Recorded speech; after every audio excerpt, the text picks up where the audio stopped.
nag-viral po kasi ito eh.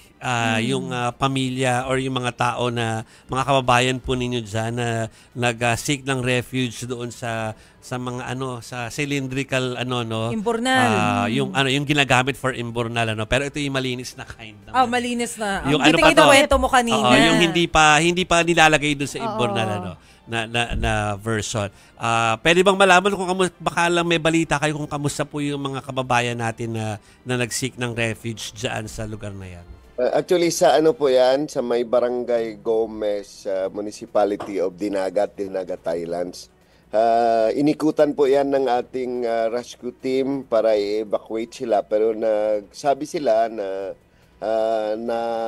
kasanayan na nila, total hindi naman connected yung imbornal. Yes. At mas safer doon dahil concrete na doon na lang muna sila.